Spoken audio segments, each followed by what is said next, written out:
Aryan civil class में आपका स्वागत है। मैं साइंस को लेकर अविनाश कुमार मौर्य उपस्थित हूँ। तो देखिए, आप लोग पिछले वीडियो में पाचन तंत्र के बारे में पढ़ा। मैंने पाचन तंत्र का पार्ट 1 का अध्ययन करवाया। अब इसके बाद आपका पाचन तंत्र में दूसरा भाग, पाचन तंत्र में आपका भाग चलेगा भाग 2।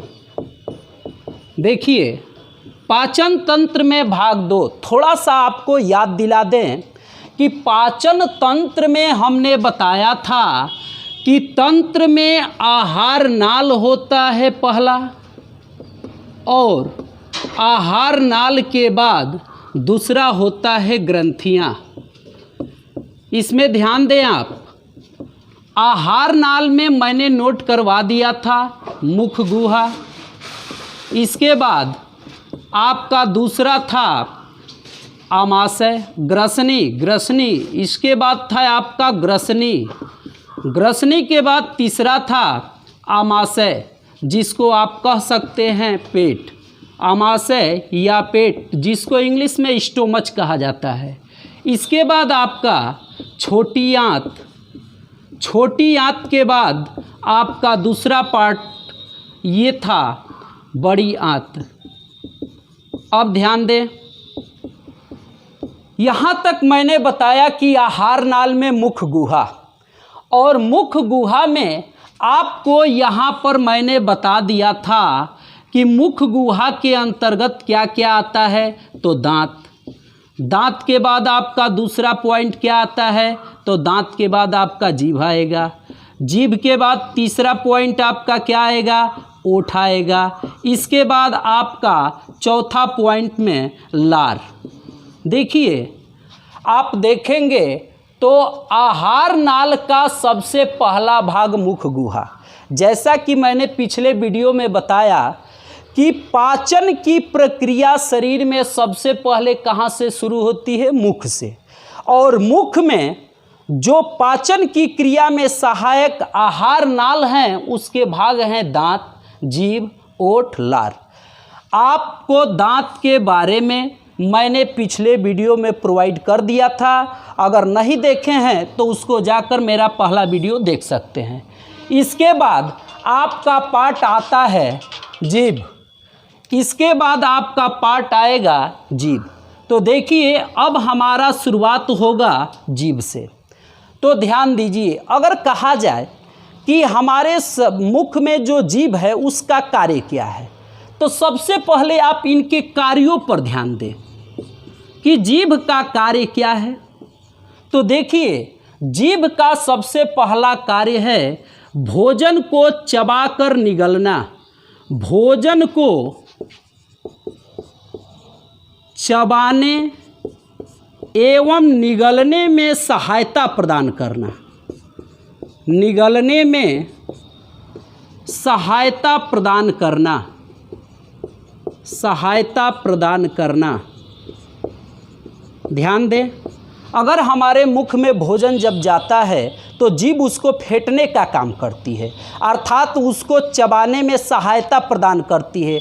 एक ओर से दूसरे तरफ से पहले और इधर से उधर करती रहती है, अर्थात वो चबाने में और निगलने का मतलब अंदर ले जाने में भी क्या है, सहायता प्रदान करती है। दूसरा जीभ का कार्य क्या है, तो देखिए, दूसरा जीभ का कार्य यही है स्वर तंत्रिकाओं को नियंत्रित करना। जैसे आप सभी लोग जानते हैं कि स्वर तंत्रिका, कभी कभी कोई व्यक्ति होता है उसका जीभ इधर से उधर हो जाए तो अक्षर भी इधर से उधर निकल जाते हैं, अर्थात यह स्वर तंत्रिका का नियंत्रण करती है। इसके बाद आप देखेंगे इसका तीसरा कार्य क्या है। तो पहला तो आपने जाना कि भाई भोजन को चबाने और निगलने में सहायता, उसके बाद यह स्वर तंत्रिकाओं का नियंत्रण करती है, और तीसरा इसका है जो मुख्य भी है मुख्य नहीं भी है, वो है दांत को साफ करने में। कभी कभी क्या होता है कि अगर आप कुछ खा लिए, मुख में चारों ओर लगा है, तो जीभ उसको बटोरने का, साफ करने का काम करती है। तो दांत को साफ करने में करने में भी इसका क्या है, जीभ का कार्य है। अब बात समझ में आती है कि भाई जीभ का कार्य दांत को साफ करने में भी है, और चौथा इसका एक और कार्य है, चौथा इसका कार्य क्या है, स्वाद का अनुभव कराने में, स्वाद का अनुभव कराने में।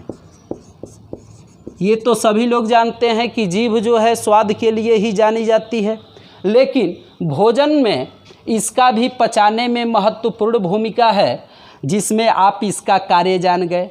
अगर थोड़ा सा ध्यान दिया जाए, जीभ की संरचना, ध्यान दें, जीभ की संरचना पर ध्यान दिया जाए, आप देखेंगे जो जीभ की संरचना होती है बिल्कुल इस तरह होती है।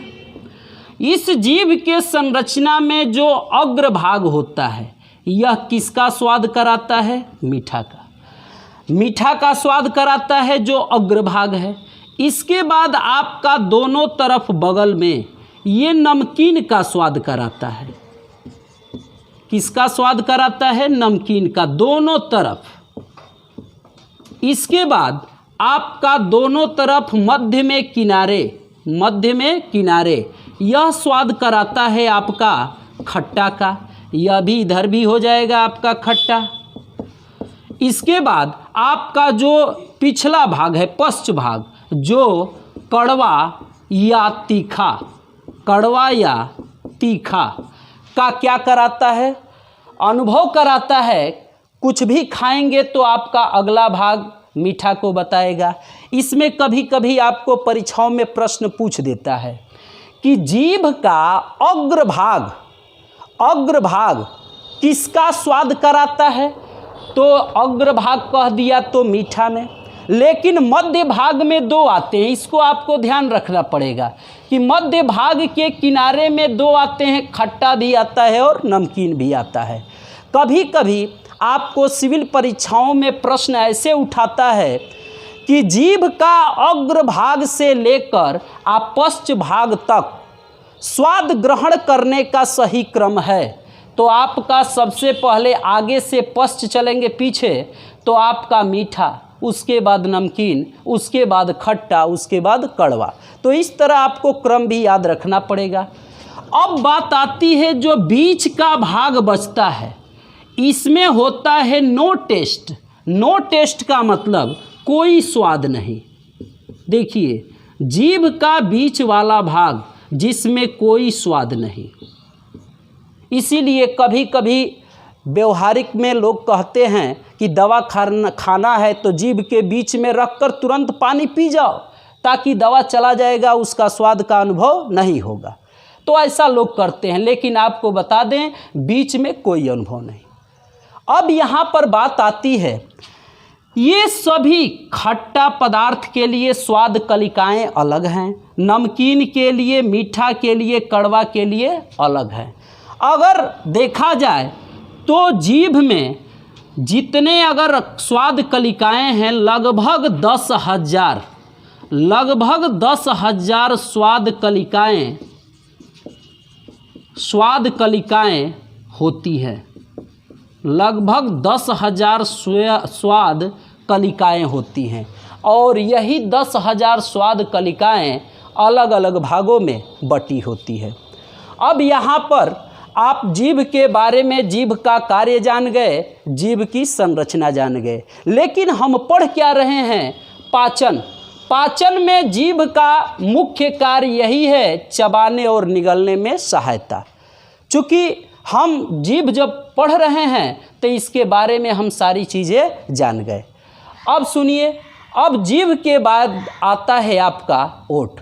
तो इतना आप चाहेंगे तो स्क्रीनशॉट कर ले, फिर इसको मिटा दें।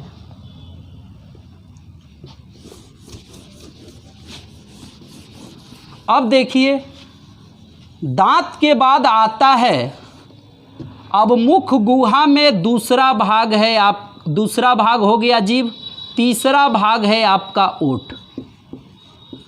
अगर ओठ को देखा जाए तो आपको परीक्षा की दृष्टि से चाहे इस तरह भी कोई महत्वपूर्ण नहीं है, क्योंकि ओठ का केवल एक ही काम है, भोजन को बाहर नहीं जाने देता, भोजन को रोक कर रखता है, रोक कर रखता है, और ओठ का कोई खास काम नहीं है। हाँ, अगर स्वर के हिसाब से देखा जाए तो आप हिंदी में पढ़ते हैं कि ओठ जिसके कारण ध्वनियाँ बोली जाती हैं, जिसमें आपका प वर्ग आता है, जिसका उच्चारण स्थान ओठ होता है।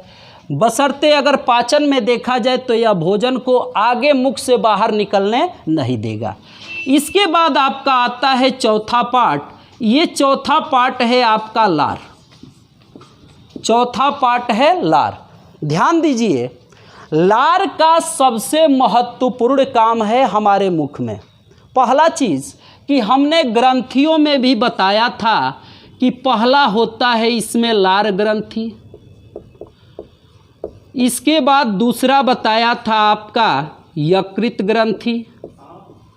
इसके बाद आपका तीसरा बताया था अग्नाशय ग्रंथि।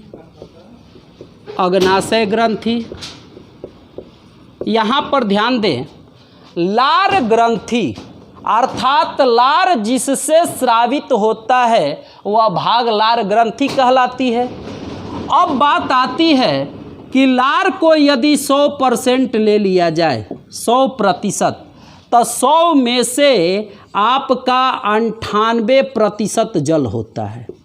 98% जल होगा। अब इसके बाद जो 2% बचेगा, इस 2% में आपका एंजाइम होगा। 2% में एंजाइम होगा और अन्य पदार्थ बहुत सूक्ष्म मात्रा में मिले होते हैं, लेकिन मुख्य रूप से 98% जल और 2% में एंजाइम होगा। थोड़ा सा आप ध्यान देना है कि लार में 2 तरह के एंजाइम होते हैं।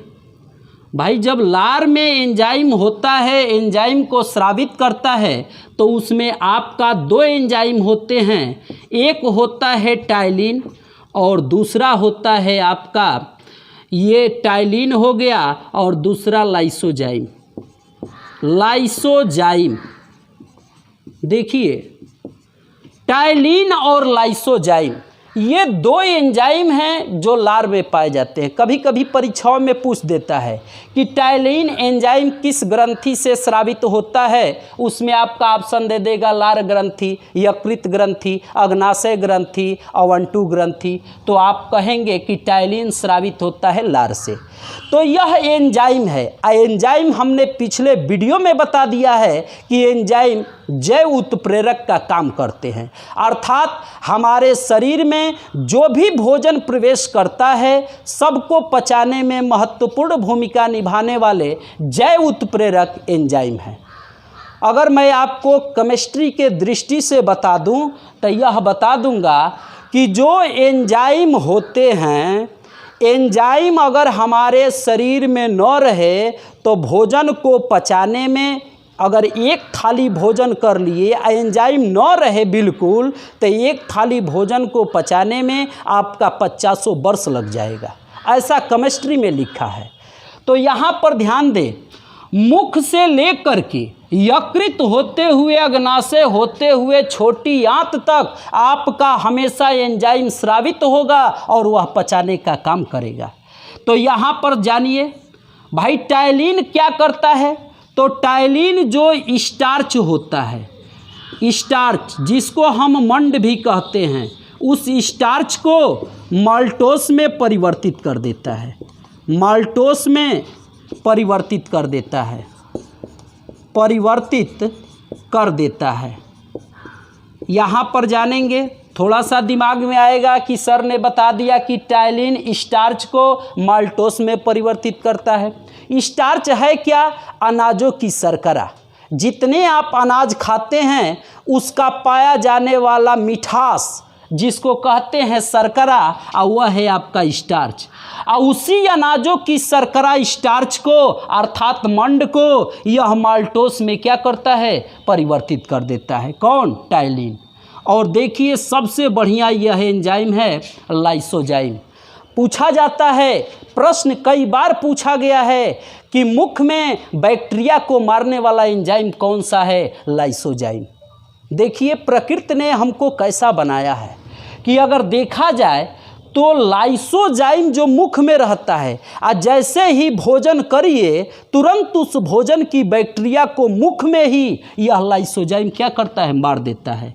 तो कहेंगे लाइसोजाइम मुख में भोजन में उपस्थित, मुख में भोजन में उपस्थित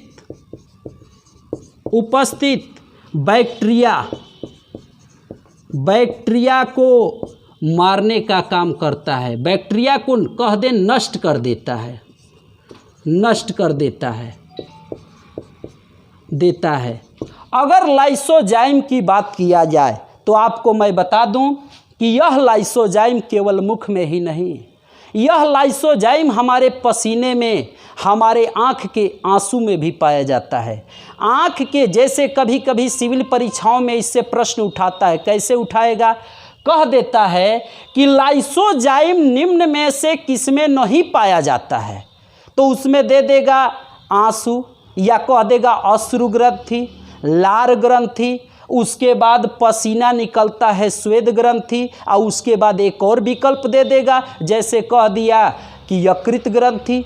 तो इसमें आपका लाइसोजाइम यकृत ग्रंथि से नहीं निकलेगा, लेकिन अश्रु ग्रंथि से निकलता है, लार ग्रंथ ये आपका लार ग्रंथि से निकलता है, और स्वेद ग्रंथि से निकलता है।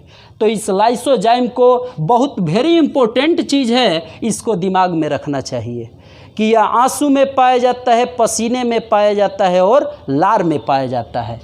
और यहाँ पर केवल मुख में इसका काम है भोजन की बैक्टीरिया को मारना। और केवल मुख में ही नहीं, आंसू में भी जो लाइसोजाइम पाया जाएगा वो भी बैक्टीरिया को मारता है आँख में पड़े हुए, और जो पसीना में होता है स्वेद ग्रंथि से निकलता है वो भी बैक्टीरिया को मारता है। अर्थात लाइसोजाइम का कार्य बैक्टीरिया को नष्ट करना है। तो लार से इम्पोर्टेंट चीज़ यही है। लार आप जानते हैं कि पिछले वीडियो में मैंने बताया था कि अगर मुख में भोजन का पाचन हो जाए तो पाचन में, मुख में जो भोजन पचे उसमें यदि लार मिल जाए तो निगलना आसान हो जाता है, अर्थात वह मुख से आगे ग्रसनी में आसानी से प्रवाहित हो जाता है। तो यहाँ पर आपका लार हो गया। अब इसके बाद आप चलेंगे ग्रसनी पर, तो इसका आप स्क्रीनशॉट ले लें।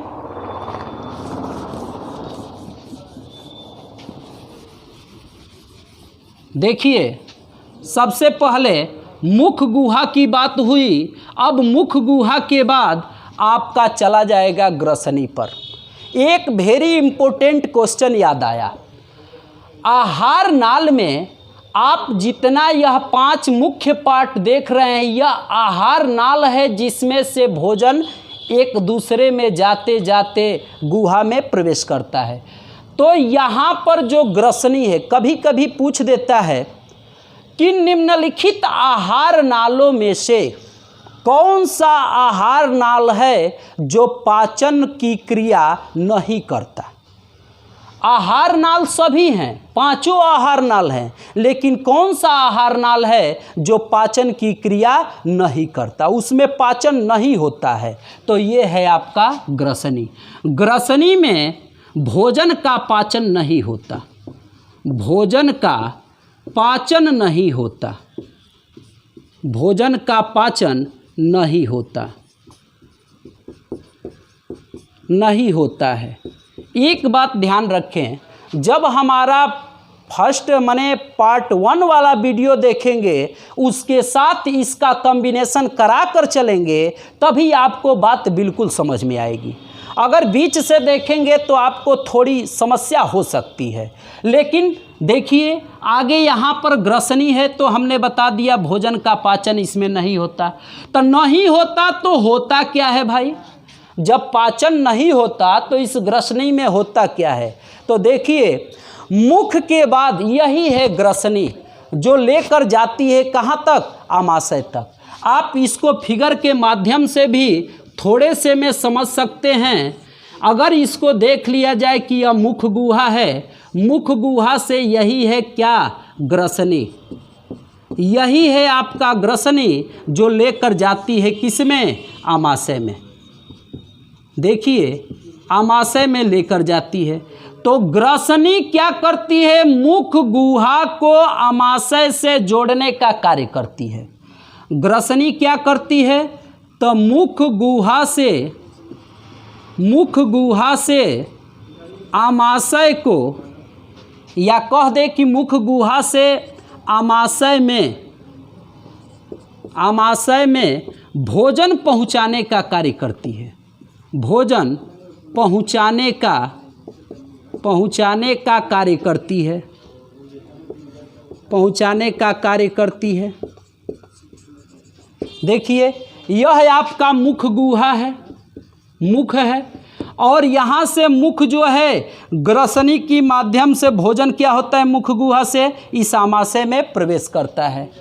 इसके बाद एक प्रश्न आता है कि ग्रसनी में कौन सी क्रिया है, ग्रसनी में कौन सी क्रिया है जिसके द्वारा यह मुख से भोजन आमाशय में पहुंच जाता है।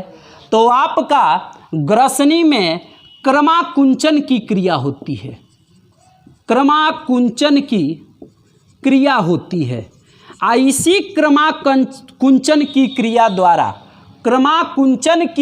द्वारा ही मुख का भोजन आमाशय में पहुंच जाता है।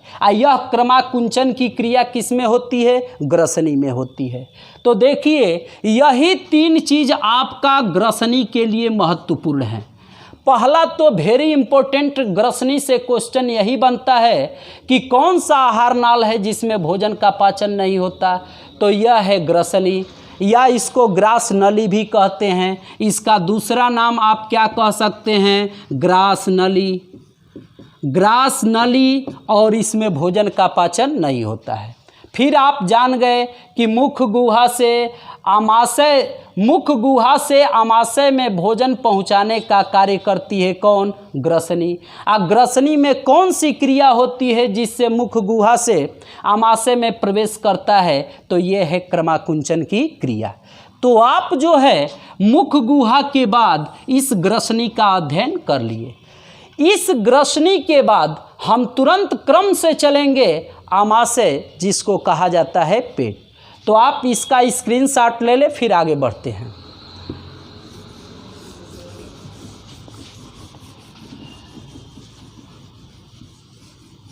अब देखें यहाँ पर आपका बात आता है आमाशय का।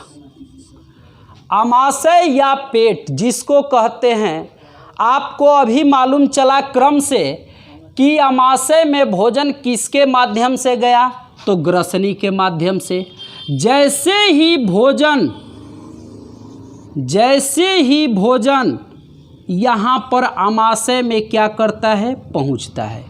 यह आपका स्ट्रक्चर रहेगा किसका, आमाशय, केवल आमाशय। यह ऊपर ग्रसनी से भोजन जैसे ही आमाशय में आता है, इसमें एक सबसे पहले पाइलोरिक ग्रंथि होती है। पाइलोरिक ग्रंथि, और इस पाइलोरिक ग्रंथि से स्रावित होता है जठर रस। ध्यान दीजिएगा, जैसे ही आमाशय में भोजन प्रवेश करता है, आमाशय में भोजन प्रवेश करते ही पाइलोरिक ग्रंथि होती है और उससे निकलता है आपका जठर रस।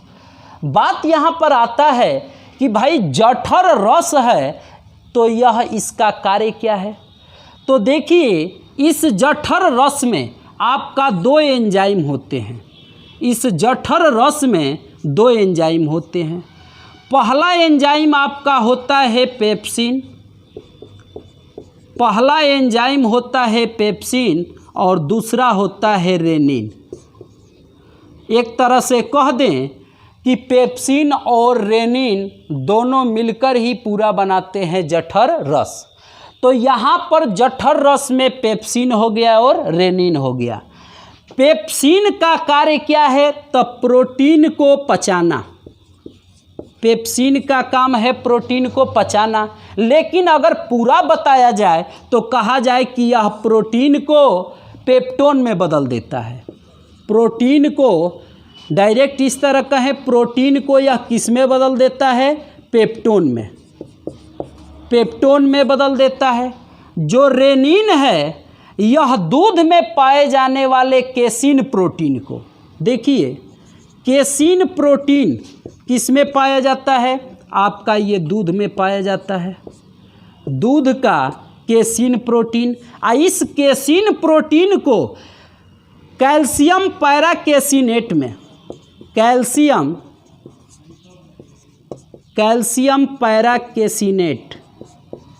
पैराकेसिनेट में परिवर्तित कर देता है। आपको कई बार पूछा जाता है, कह देगा प्रश्न में, पूछा भी है कि कौन सा एंजाइम है निम्नलिखित में से जो जठर रस में नहीं पाया जाता? तो इसमें से कोई भी आ गया तो पाया जाता है, या बाकी जो भी आपका नाम दे दिया, जैसे प्रोटीन एंजाइम कई हैं, जैसे मान लीजिए एमाइलेज दे दिया, लाइपेज दे दिया, उसके बाद अन्य सुक्रेस दे दिया, इरेप्सिन दे दिया, तो वह जठर रस में नहीं पाए जाते हैं। केवल कौन पाया जाता है? पेप्सिन और रेनिन। इसके बाद एक दूसरी यहाँ पर ऑक्सिंटिक कोशिका, ऑक्सिंटिक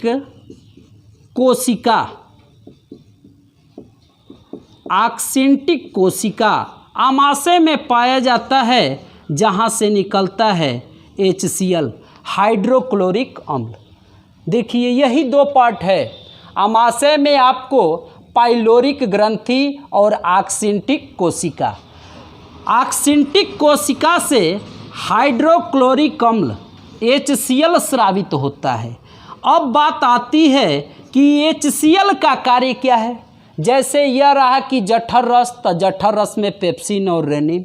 पेप्सिन मुख्यतः प्रोटीन का पाचन करता है और रेनिन भी प्रोटीने का पाचन करता है, लेकिन दूध के प्रोटीन का। दूध का प्रोटीन कौन सा है? केसिन। और इस केसिन का पाचन करके या कैल्शियम पैराकेसिनेट में बदल देता है। आइए दूसरा आमाशय में एक होता है ऑक्सिंटिक कोशिका, जहाँ से HCl स्रावित होता है। कभी कभी पूछता है कि यह बताइए आमाशय की किस कोशिका से हाइड्रोक्लोरिक अम्ल स्रावित होता है, तो आप क्या जवाब देंगे? ऑक्सिंटिक कोशिका। अब बात आती है कि भाई HCl जो है, यह HCl किस माने क्या करता है? तो ध्यान दीजिए, इस HCl का कार्य क्या है? तो यह भोजन के कठोर पदार्थों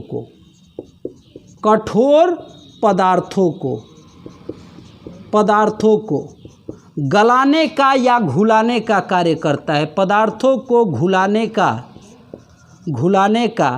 कार्य करता है। दूसरा चीज़ यही HCl है, चूँकि आप केमिस्ट्री में पढ़े हैं, यह हाइड्रोक्लोरिक अम्ल। चूँकि अम्ल है तो यह आमाशय में पूरे भोजन को अम्लीय बना देता है, अर्थात यह भोजन को क्या करता है? अम्लीय, भोजन को अम्लीय बना देता है। अगर यही HCl ना होता इसमें तो यह काम नहीं होता। तो प्रश्न पूछा जाता है कि आमाशय में भोजन की प्रकृति क्या होती है? अम्लीय होती है, क्षारीय होती है, उदासीन होता है, इनमें से कोई नहीं। तो आप बताएंगे, याद रहेगा कि HCl होता है तो आप तुरंत बताएंगे कि HCl होने के कारण यह भोजन को क्या बना देता है? अम्लीय बना देता है। इसके बाद जो लार के साथ भोजन में आया है टाइलिन, उस टाइलिन के क्रिया को निरस्त करता है, टाइलिन के प्रभाव को कम करता है, कम कर देता है। देखिए भाई HCl का काम है कि जो मुख गुहा से आया लार ग्रंथि से टाइलिन एंजाइम, जो कि मैंने पहले बताया, उस टाइलिन के प्रभाव को यह क्या करता है, कम कर देता है। इस प्रकार देखा जाए तो HCl के यह 3 महत्वपूर्ण कार्य हैं, जो कि भोजन को अम्लीय बना देना। कभी कभी देखिए आप, जैसे यहाँ लिखा गया है भोजन के कठोर पदार्थ।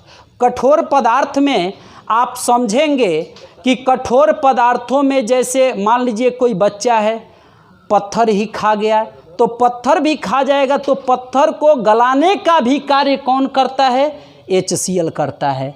भोजन को अम्लीय बनाने का काम कौन करता है, HCl करता है। तो ध्यान दें, यहाँ पर आपका आमाशय, जिसको हम कहते हैं क्या, पेट या स्टोमच, तो यहाँ पर जो पेट है, पेट में 2 ग्रंथियाँ महत्वपूर्ण होती हैं। कहीं कहीं इसको आक्सिंटिक ग्रंथि भी लिखता है, लेकिन घबराइएगा मत, आक्सिंटिक ग्रंथि कहे चाहे आक्सिंटिक कोशिका कहे, यहाँ पर आपका आंशिक आक्सिंटिक कोशिका और पाइलोरिक ग्रंथि 2 ही आमाशय में पाई जाती हैं, और दोनों के बारे में मैंने विस्तार से बता दिया। अब यहाँ पर आपको आमाशय और पेट हो गया आपका 3 पॉइंट, जिसमें से मुख गुहा हो गया, ग्रसनी हो गया, आमाशय या पेट हो गया। अब इस आमाशय और पेट के बाद जैसे ही भोजन आगे बढ़ता है, तो एक प्रश्न आगे बढ़ता है, एक प्रश्न भी आगे बढ़ता है कि जो आमाशय से भोजन निकलता है पच करके, जितना पचना चाहिए, क्योंकि पूर्ण पाचन तो आमाशय में होता नहीं है, आगे हम बताएंगे छोटी आंत में उसका पूर्ण पाचन, लेकिन यहाँ से जब भोजन निकलता है उसको काइम कहते हैं। देखिएगा, आमाशय से जब भोजन आगे बढ़ता है तो काइम कहते हैं इसको, और यह कैसे आगे चलकर पचता है फिर हम अगले वीडियो में। तब तक के लिए धन्यवाद।